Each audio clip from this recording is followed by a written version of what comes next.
അർജുൻ, സംസ്ഥാനത്ത് തെരഞ്ഞെടുപ്പ് കൊടുമ്പിരി കൊണ്ട് നിൽക്കുകയാണ്. സ്ഥാനാർത്ഥികളുടെ പുറകെ മാധ്യമങ്ങളും അതോടൊപ്പം തന്നെ സർക്കാർ സംവിധാനങ്ങളും എല്ലാം യാത്ര ചെയ്തുകൊണ്ടിരിക്കുകയാണ്. ഈ സമയത്ത് വേറൊരു കാര്യം കൂടെ നാട്ടിൽ നടക്കുന്നുണ്ട്. ഇത് കേരളമാണ്. ഉത്സവങ്ങൾ, ഉത്സവ പറമ്പുകൾ പൂരപ്പറമ്പുകളാക്കി മാറ്റുന്നു. അതാണല്ലോ പൂരപ്പറമ്പുകൾ, ഉത്സവം, അത് രണ്ടും ഒരേ വാക്ക് തന്നെയൊക്കെയാണ്. ആഘോഷമാണ് അവിടെ നടക്കുന്നത്.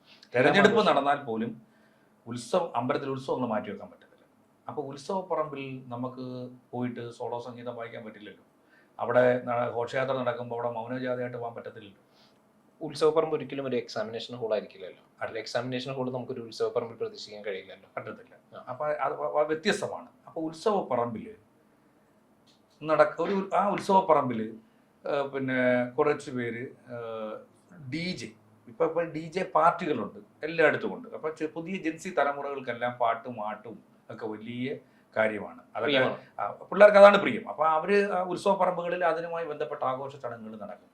ആ ആഘോഷ ചടങ്ങുകളിൽ അതിര് വിട്ടുപോയി അവിടെ ക്രമസമാധാനം നശിച്ചു എന്ന് പറഞ്ഞുകൊണ്ട് ഒരു പോലീസ് ഉദ്യോഗസ്ഥൻ, അതും പ്രൊബേഷനിലുള്ള ഒരു SI, ക്രൂരമായി അവിടെ നിന്നവരെ മർദ്ദിച്ചു. ഇയാൾക്ക് ഇതിനുള്ള ലൈസൻസ് ആര് നൽകി? അതൊരു പ്രൊബേഷൻ SI. വിവരമുള്ളവരാരും അത് ചെയ്യത്തില്ല. സംസ്ഥാന ആഭ്യന്തര വകുപ്പിൽ നിന്നും ഈ അടുത്തിടയ്ക്ക് പുറത്ത് വിട്ട ഒരു SI, അയാൾക്ക് അവിടെ നിയമനം കിട്ടി. അയാൾ അവിടെ ചെല്ലുന്നു. അയാൾ അവിടെ കാണിച്ചു കൂട്ടുന്ന പരിപാടികളൊക്കെ വളരെ ക്രൂരമായ നടപടികളാണെന്ന് ആൾക്കാർ ചർച്ച ചെയ്തു തുടങ്ങി. മാത്രമല്ല, ഇൻസ്റ്റാഗ്രാമിലൊക്കെ പുള്ളിക്കാരൻ സ്റ്റേഷനകത്ത്, അത് DGPയുടെ സർക്കുലറുണ്ട്, അത്തരത്തിലുള്ള കോമാളിത്തരങ്ങളൊന്നും സ്റ്റേഷൻ്റെ ഓഫീസുകൾ നടത്തരുത്. ഈ പറയുന്ന വ്ളോഗർമാരെ വിളിച്ചു വരുത്തി അവന്മാരെ ഇടിക്കുന്ന രീതിയിലുള്ള പോസുകളെടുത്ത് ഫോട്ടോ എടുത്ത് അതെന്ത് ചെയ്യുക, ഇൻസ്റ്റാഗ്രാമിലും ഫേസ്ബുക്കിലും പോസ്റ്റ് ചെയ്യുക. എനിക്ക് തോന്നുന്നു അവിടുത്തെ സ്ഥലം MLA ആയിട്ട് മത്സരിക്കുന്ന സ്ഥാനാർത്ഥി, CPMന്റെ സ്ഥാനാർത്ഥി തന്നെ ഇദ്ദേഹത്തെ കുറിച്ച് വ്യക്തമാക്കിയിട്ടുണ്ട്. CPMന്റെ ജില്ലാ സെക്രട്ടേറിയറ്റ് മെമ്പറാണ് SL സജികുമാർ എന്നാണ് അദ്ദേഹത്തിന്റെ പേര്. അദ്ദേഹം CPMന്റെ ഏരിയ സെക്രട്ടറി ആയിട്ട് കൊണ്ടുവരുന്നിട്ടുള്ളതാണ്. CPM ജില്ലാ സെക്രട്ടേറിയറ്റ് മെമ്പറാണ്. അദ്ദേഹമാണ് ഇപ്പോൾ അവിടെ PC വിശ്വനാഥിനെതിരെ മത്സരിക്കുന്നത്. PC വിശ്വനാഥാണ് നിലവിലെ അവിടുത്തെ MLA. അദ്ദേഹം തന്നെ വ്യക്തമാക്കിയിട്ടുണ്ടല്ലോ, അദ്ദേഹത്തിനും നേരിട്ട് ദുരനുഭവത്തെ കുറിച്ച് കൊണ്ട് അദ്ദേഹം തന്നെ വ്യക്തമാക്കി. ഇയാൾ വളരെ മോശമായിട്ട് പുള്ളി എടുത്തു ഒരിക്കൽ പെരുമാറാൻ ചെന്നൊക്കെ പറഞ്ഞു. ഞാൻ ചോദിക്കുന്നത്, സംസ്ഥാന ആഭ്യന്തരം ഭരിക്കുന്നത് ആരാ? പിണറായി വിജയൻ. ആ പിണറായി വിജയൻ എൻ്റെ പാർട്ടിയുടെ ജില്ലാ സെക്രട്ടേറിയറ്റ് മെമ്പർ അല്ലേ? അദ്ദേഹത്തിന് പോലും രക്ഷയില്ല. അപ്പൊ പിന്നെ അവിടുത്തെ സാധാരണ അപ്പൊ ആ രീതി അഴിഞ്ഞാടാൻ ഇയാൾക്ക് അനുമതി കൊടുത്തയാരാണ്? അല്ല, ഞാൻ ഇതുമായിട്ട് ബന്ധപ്പെട്ട് ഇവിടെ ഞാൻ ചോദിക്കുന്നില്ല. ഇവിടെ മനുഷ്യാവകാശ കമ്മീഷനുണ്ട്, കോടതികളുണ്ട്, ഇത് കൂടാതെ പോലീസ് കംപ്ലൈന്റ് അതോറിറ്റി ഉണ്ട്. ഇത്രയും സംവിധാനം ഉണ്ടായിട്ട് അത് മാത്രമല്ല, പോലീസ് ട്രെയിനിങ് കോളേജിൽ നിന്ന് ഇത്തരത്തിൽ ജനങ്ങളെ നേരിടാൻ വേണ്ടിയാണോ ട്രെയിനിങ് കൊടുത്തു വിടുന്നത്? ഇതുപോലുള്ള റാസ്കൽസിന് എന്തൊരു ഉപദ്രവമാണ് ആ സ്ത്രീയുടെ നേരെ അവൻ നടത്തിയത്. ഞാൻ ഇതുമായിട്ട് ബന്ധപ്പെട്ടുകൊണ്ട് ഇത് പറഞ്ഞപ്പോഴാണ് ഞാൻ ഒരു കാര്യം ആലോചിച്ചത്. നമ്മുടെ കഴിഞ്ഞ ദിവസമായിരുന്നു നമ്മുടെ ഏറ്റവും ആദ്യത്തെ വുമൺ IPS ഓഫീസർ ശ്രീലേഖ.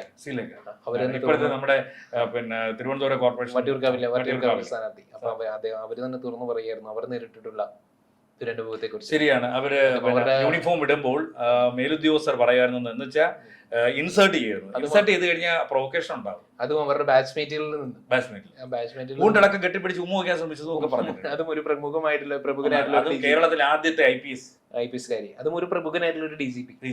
അവരുടെ പേര് നമ്മൾ പറയുന്നില്ല. അപ്പൊ ഞാൻ പറയുന്ന അവരുടെ സ്ഥിതി ഇതാണെന്നുണ്ടെങ്കിൽ, ആ ഒരു ലേഡിയുടെ സ്ഥിതി ഇതാണെന്നുണ്ടെങ്കിൽ, അപ്പൊ ഈ മേലുദ്യോഗസ്ഥർക്കെല്ലാം ഇത്തരത്തിലുള്ള കുഴപ്പങ്ങളുണ്ട്. അപ്പൊ അത് കീഴോട്ടുള്ളവർ അപ്പൊ ഇതേ പരിപാടികൾ നടത്തിയാൽ ഇവർക്ക് നിയന്ത്രിക്കാൻ പറ്റത്തില്ല. അപ്പൊ ഈ പോലീസ് കംപ്ലൈന്റ് അതോറിറ്റി എന്നൊക്കെ പറഞ്ഞ പടമാണോ? അത് സംസ്ഥാന ആഭ്യന്തര വകുപ്പിന്റെ കീഴിൽ തന്നെയാണോ ഇതല്ല? അപ്പൊ ഈ കോടതികളോ? ഞാൻ ചോദിക്കുന്നതല്ലേ, ഇതെല്ലാം മാധ്യമങ്ങൾ റിപ്പോർട്ട് ചെയ്ത് ഈ സ്ത്രീക്ക് അടികൊണ്ട പാടുകളടക്കം എടുത്ത് കാണിക്കുന്നു. അപ്പൊ ഇത് സാധാരണ ഒരു പോലീസുകാരനായി അടി കിട്ടിയെങ്കിലോ?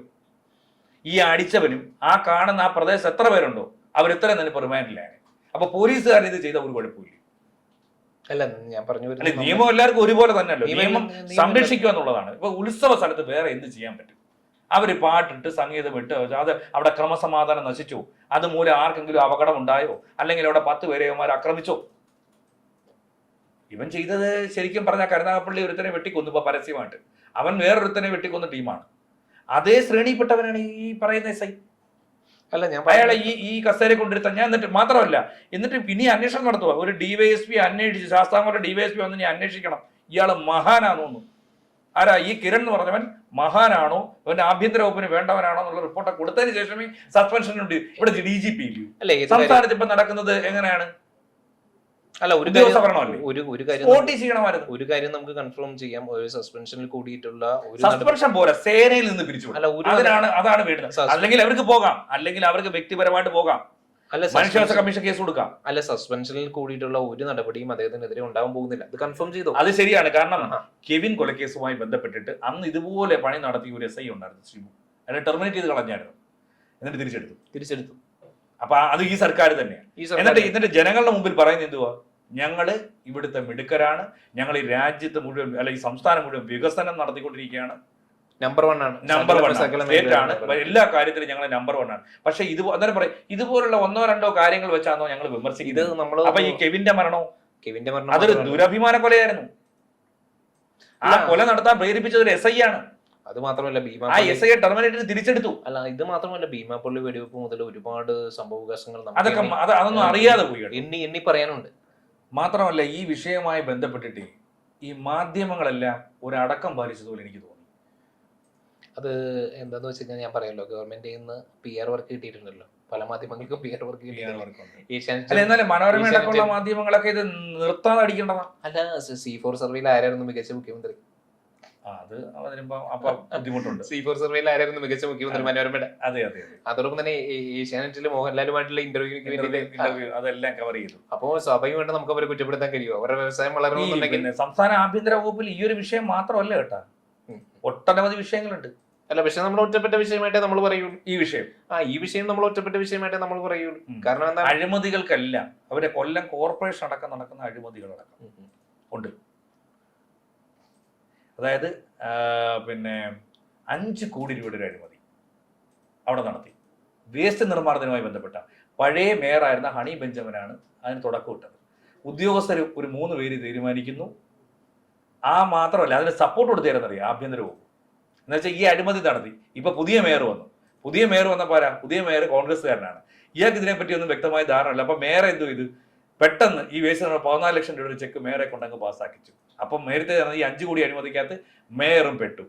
മേയറിന് ഇതിന് ഊരാൻ പറ്റത്തില്ല, പുതിയ മേയറിന്. അപ്പൊ അതിന് സപ്പോർട്ട് കൊടുത്തേരെന്നറിയോ?